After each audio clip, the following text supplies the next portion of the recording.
அனைவருக்கும் வணக்கம். Welcome to world village cookery channel. எல்லாரும் எப்படி இருக்கீங்க?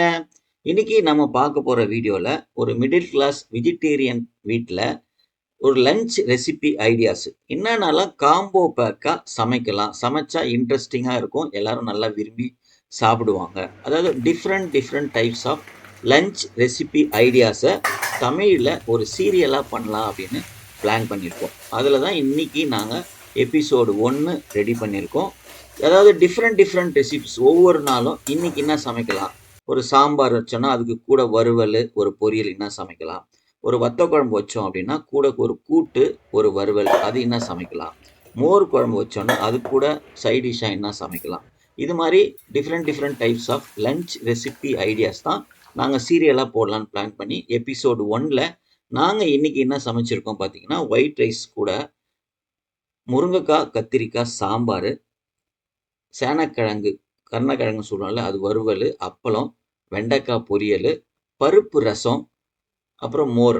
இதெல்லாம் நாங்கள் எப்படி சமைச்சோம் அப்படின்னு தான் இந்த வீடியோவில் பார்க்க போகிறோம். வாங்க வீடியோக்குள்ளே போகலாம். அதுக்கு முன்னாடி நம்ம சேனலை சப்ஸ்கிரைப் பண்ணாமல் இருந்தீங்கன்னா சப்ஸ்கிரைப் பண்ணிவிடுங்க.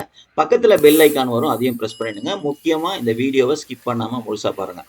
சமைக்கணும்னு பிளான் பண்ணதுக்கு முன்னாடியே நம்ம என்ன பண்ணோம்னா, முதல்ல ஒரு அரிசி, ஒரு இன்னைக்கு சாம்பாருக்கு பிளான் பண்ணியிருந்தோம், பருப்பு ரெண்டுத்தையும் ஊற வச்சுக்கணும். நான் ஒரு ஆழாக்கு அரிசி, எங்களுக்கு அவ்வளோதான், 3 பேர் இருக்கும், லஞ்சுக்கு அவ்வளோ போதும். அதை ஒரு மணி நேரத்துக்கு முன்னாடியே நல்லா அலசி ஊற வச்சுருக்கேன். அதே மாதிரி 150 கிராம் துவரம்பருப்பு சாம்பாருக்கு, அதையும் இது மாதிரி 2-3 தடவை நல்லா கழுவி ஊற வச்சுட்டு நம்ம அப்புறம் வேக வச்சோன்னா ஈஸியாக சீக்கிரமாகவும் வேகும். ஸோ இந்த ஊறுற நேரத்தில் நம்ம சாம்பாருக்கு தேவையான வெங்காயம், தக்காளி, காய்கறிங்க, அப்புறம் புளி ஊற வச்சுக்கலாம். ரசத்துக்கு கொஞ்சம் புளி, ஒரு தக்காளி கட் பண்ணி போட்டு அதுலேயே நாங்கள் உப்பு போட்டு ஊற வச்சுருக்கோம். அப்புறம் கருணக்கிழங்கு, அதை தோல்லாம் சீவி மண்ணாக இருக்கும். அப்புறம் கருணக்கிழங்கு வாங்கும்போது பார்த்து நல்ல கிழங்கா வாங்கணும். கிழங்கு ஒவ்வொரு கிழங்கு என்னன்னா நாக்கு அரிக்கும். ஸோ அதை பார்த்து நல்ல கிழங்கா பார்த்து வாங்கிட்டு இது மாதிரி ஸ்லைஸாக அப்படியே பத்தியாக கட் பண்ணிவிட்டு வறுத்தீங்க அப்படின்னா சாப்பிட்றதுக்கு செம சூப்பராக இருக்கும்.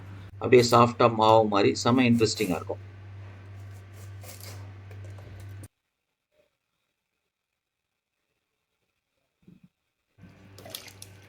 ஸோ முதல்ல வந்து கருணக்கிழங்கு வேக வச்சுக்கலாம். ஒரு அரை ஸ்பூன் மஞ்சத்தூள் போட்டு ஒரு 20 நிமிஷத்துலேருந்து அரை மணி நேரம் ஆகும். அதே மாதிரி பருப்பு வேக வச்சுக்கலாம். பருப்பில் கொஞ்சம் மஞ்சத்தூள், ஒரு சின்ன துண்டு பெருங்காயம், கொஞ்சம் எண்ணெய் ஊற்றிட்டு 5 விசில் வர்ற வரைக்கும் வேக வச்சோம் அப்படின்னா நல்லா சூப்பராக இருக்கும் சாம்பாருக்கு.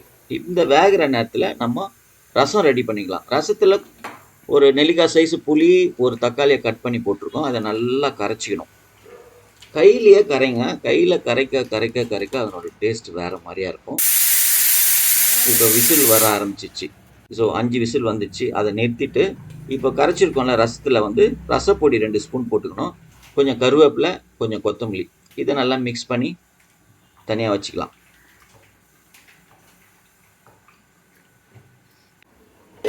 இப்போ நம்ம சாம்பாருக்கு தேவையான காயெல்லாம் போட்டு வெங்காயம், தக்காளி எல்லாத்தையும் போட்டு வேக வைக்க போகிறோம்.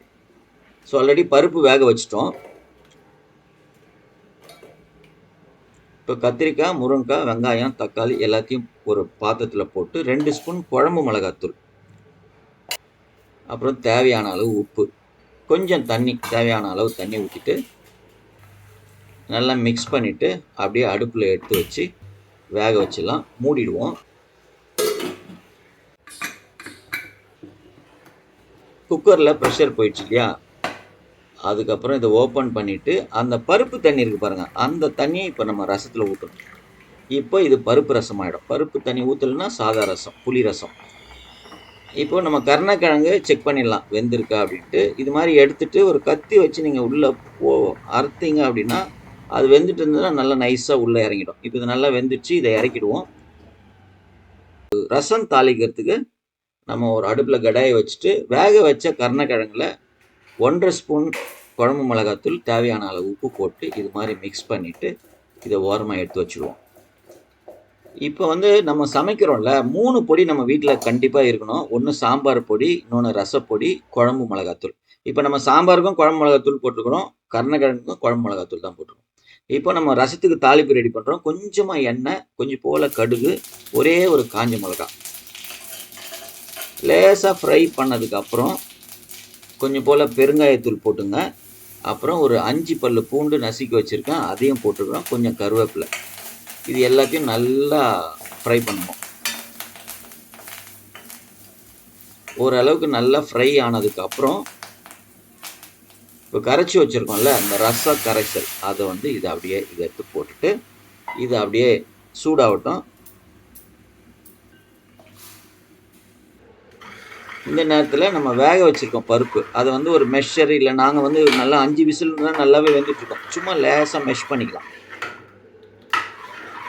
பாருங்கள், சும்மா கரண்டியில் மெஷ் பண்ணாலே நல்லா மசிஞ்சிடும். இல்லை நீங்கள் மெஷரு இல்லை மத்து எதில் வேணால் நம்ம மெஷ் பண்ணிக்கலாம். அப்புறம் ஒரு நெல்லிக்காய் சைஸு புளி ஊற வச்சுருக்கோம்ல, அந்த புளியை நல்லா கரைச்சிட்டு அந்த புளியோ கரைசலை இந்த பருப்பில் சேர்த்துக்கணும்.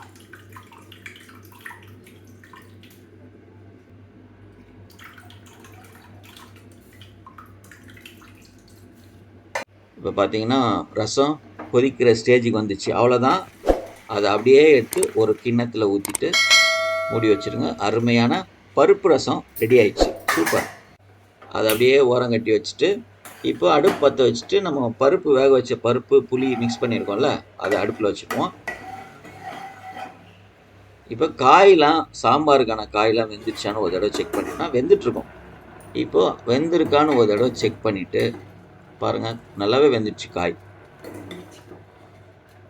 இதில் நம்ம எல்லாம் தேவையான எல்லா மசாலாலாம் போட்டுட்டோம் இல்லையா, இதை அப்படியே எடுத்து இந்த பருப்பில் சேர்த்துடணும். சேர்த்துட்டு ஒரு தடவை நல்லா மிக்ஸ் பண்ணிவிட்டு ஒரு 5 நிமிஷம் கொதிக்க விடணும். 5 நிமிஷம் கூட வேணாம், ஒரு 2 நிமிஷம் நல்லா கொதி வந்ததுன்னா போதும். இப்போ பாருங்கள், நல்லா கொதிக்குதா. ஸோ சாம்பாருக்கு தாளிப்பு ரெடி பண்ணுறதுக்கு ஒரு கடாயை வச்சுருக்கோம், அது கொதிக்கிட்டோம். கொதிக்கிற நேரத்தில் ஒரு 2 கரண்டி எண்ணெய் ஊற்றி கடுகு, உளுத்தம்பருப்பு, கொஞ்சம் ஜீரகம், கொஞ்சம் வெந்தயம், ஒரு 3 காஞ்ச மிளகா,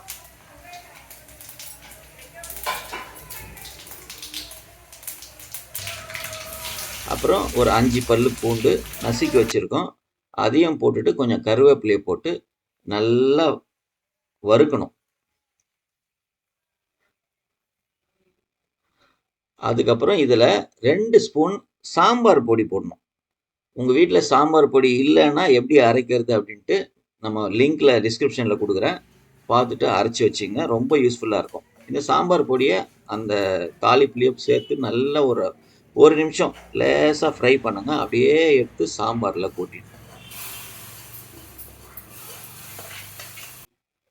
சூப்பரு. அப்படியே கம கம கமன்னு வாசனை வரும் சாம்பார். இதை போட்ட உடனே பாருங்கள், லேசாக கொதி வந்தால் போதும். அப்படியே கொதி வரும்போது பொடியாக நறுக்குன்னா கொத்தமல்லி தழையை போட்டுட்டு ஒரு கிளறி இறக்குனீங்கன்னா ஒரு அற்புதமான கத்திரிக்காய் முருங்கைக்காய் சாம்பார் ரெடி ஆயிடுச்சு.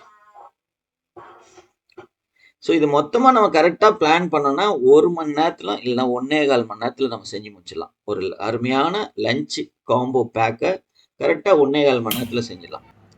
ஸோ சாம்பார் ரெடி ஆயிடுச்சு, ரசம் ரெடி ஆயிடுச்சு. இப்போ நம்ம வெண்டைக்காய் பொரியல் போயிடலாம். ஸோ அதே மாதிரி ஒரு கொஞ்சம் போல் எண்ணெய் ஊற்றிட்டு கொஞ்சோண்டு கடுகு, உளுத்தம்பருப்பு, ஜீரகம், நல்லா கடுகு வெடித்து வரும்போது ஒரே ஒரு காஞ்ச மிளகாவை கிள்ளி போட்டுங்க, கொஞ்சம் கருவேப்பிலை போட்டுருங்க, 2 பச்சை மிளகா 4 துண்டாக கட் பண்ணி வச்சுருக்கு அதை போட்டுட்டு, ஒரே ஒரு வெங்காயம் பொடியாக கட் பண்ணி வச்சுருக்கு அதை போட்டுட்டு நல்லா வதக்கணும். கரெக்டாக ஒரு 2 நிமிஷம் வெங்காயம் நல்லா வதங்கணும்.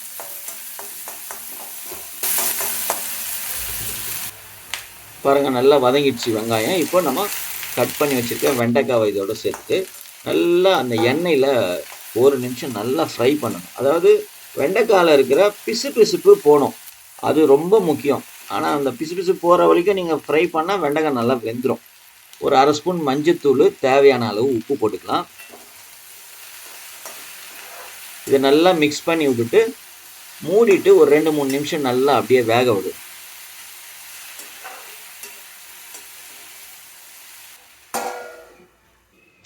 ஸோ வெண்டைக்காய் வேகிற நேரத்தில் நம்ம ஒரு பாத்திரத்தில் ஊற வச்சிருக்க அரிசியை போட்டுட்டு தேவையான அளவு தண்ணியை ஊற்றி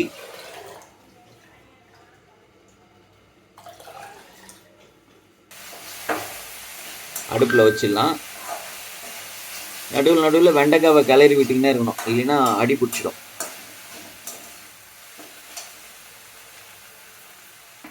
இப்போ ஸ்டவ் பற்ற வச்சுட்டு சாப்பாட்டுக்கு தேவையான உப்பு, நீங்கள் உப்பு போடுறதுனால உப்பு போடுங்க, இல்லைன்னா போடாதீங்க. இதை மூடிடுவோம். அது கொதிக்கட்டும். அந்த ரெண்டும் நடக்கிற நேரத்துலேயே நம்ம கருணக்கிழங்கு வேக வைக்கிறதுக்கு தவாவை அடுப்பில் வச்சிடலாம். இப்போ பாருங்கள், வெண்டைக்காய் நல்லா வெந்துடுச்சு, பிசு பிசு தன்மை போயிடுச்சு. இப்போ கொஞ்சம் போல் துருவின தேங்காவை போட்டு லேசாக ஒரு 30 செகண்டு ஒரு ஃப்ரை பண்ணிவிட்டு லேசாக மிக்ஸ் பண்ணிவிட்டு இறக்குனிங்கன்னா ஒரு அற்புதமான வெண்டைக்காய் பொரியல் சூப்பராக இருக்கும். சாப்பிட்றதுக்கு உடம்புக்கு ரொம்ப ரொம்ப நல்லது. சின்ன பசங்களுக்கு கண்டிப்பாக வெண்டைக்காய் பொரியல் செஞ்சு கொடுங்க, ரொம்ப ரொம்ப ஹெல்த்து. ஸோ அருமையான வெண்டைக்காய் பொரியல் ரெடி. ஸோ சாம்பார், ரசம், ஒரு பொரியல் ரெடி ஆயிடுச்சு. சாதம் நல்லா கொதிக்குது பார்த்தீங்களா? இப்போ ஒரு கிளறிடணும். நல்லா ஒரு தடவை கிளறிட்டு நல்லா கொதிக்கிற நேரத்தில் ஸ்டவ்வை ஆஃப் பண்ணிவிட்டு இதை மூடி அப்படியே ஒரு 10 நிமிஷத்துக்கு விட்டுடணும். அந்த சூட்லேயே குமிங்கி இந்த சாப்பாடு வேக ஆரம்பிக்கும். இந்த நேரத்தில் நம்ம கருணக்கிழங்கு வறுத்துக்கலாம். தேவையான அளவு தவால எண்ணெய் ஊற்றிட்டு மசாலா போட்டிருக்க கருணக்கிழங்க அப்படியே ஒன்று ஒன்றா போட்டுட்டு கரெக்டாக ஒரு 5 இல்லைன்னா ஒரு 7 நிமிஷம் சிம்மில் வச்சிங்கன்னா அப்படியே மெதுவாக அழகாக செவுக்க ஆரம்பிக்கும். ஒரு பக்கம் செவந்ததுக்கு அப்புறம் அப்படியே திருப்பி போடணும்.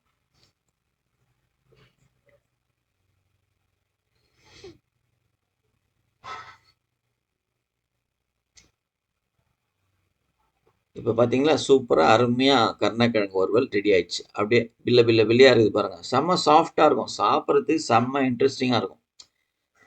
நீங்கள் சும்மாவே ஸ்நாக்ஸ் மாதிரி சாப்பிட்லாம், அவ்வளோ பிரமாதமாக இருக்கும். இப்போ நம்ம ஆஃப் பண்ணி வச்சிடலாம். 10 நிமிஷம் கழித்து இதை திருப்பியும் ஸ்டவ் பற்ற வச்சுட்டு ஒரு கொதி வந்தோடனே நீங்கள் செக் பண்ணிங்கன்னா சூப்பராக வெந்திருக்கும். அப்படியே எடுத்து சாதத்தை வெடிக்க வேண்டியது தான்.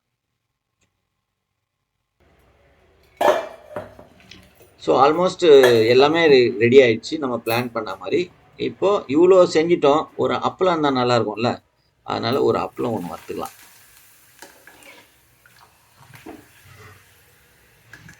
அவ்வளோதாங்க, vegetarian lunch recipes ideas episode 1 சூப்பராக ஃபினிஷ் பண்ணிட்டோம். இது ஃபினிஷ் பண்ணுறதுக்கு எங்களுக்கு கரெக்டாக வந்து ஒரு 1.25 மணி நேரம் ஆச்சு. அதாவது 1 மணி நேரம் 20 நிமிஷம் ஆச்சு. கரெக்டாக பிளான் பண்ணோன்னா சூப்பராக இதை விட இன்னும் கூட சீக்கிரமாக பண்ணலாம். இந்த வெள்ளை சுட சுட சாதம், கத்திரிக்காய் முருங்கைக்காய் சாம்பார், கூட வந்து வெண்டைக்காய் பொரியல், கருணக்கிழங்கு வறுவல், ஒரு அப்பளம், அப்புறம் ரசம், பருப்பு ரசம், மோர். ஸோ ஒரு காம்போ பேக்கு செம்ம இன்ட்ரெஸ்டிங்காக இருந்தது சாப்பிட்றதுக்கு. நீங்களும் உங்கள் வீட்டில் இந்த காம்போ ரெசிபீஸை செஞ்சு பாருங்கள், சாப்பிட்டு பாருங்கள், சந்தோஷமாக இருங்க. உங்கள் வீட்டில் இந்த ரெசிபீஸ் எல்லாமே ஒரு லஞ்சுக்கு சாப்பிட்டுட்டு எப்படி இருந்ததுன்னு கமெண்ட் பாக்ஸில் கமெண்ட் பண்ணுங்கள். அடுத்த எபிசோட் 2ல் என்ன காம்போ போடலாம் அப்படின்ட்டு உங்களுக்கு ஏதாச்சும் ஐடியா இருந்ததுன்னா கமெண்ட் பாக்ஸில் கொடுங்க. நாங்கள் கண்டிப்பாக அதே ரெசிபியை செய்யறதுக்கு ட்ரை பண்ணுவோம். இந்த வீடியோ உங்களுக்கு பிடிச்சிருந்ததுன்னா ஒரு லைக் ஒன்று போடுங்க. உங்கள் நண்பர்களுக்கும் உறவினர்களுக்கும் இந்த வீடியோவை ஷேர் பண்ணுங்கள். மீண்டும் எபிசோடு 2ல் பார்க்கலாம். நன்றி, வணக்கம், பபாய்.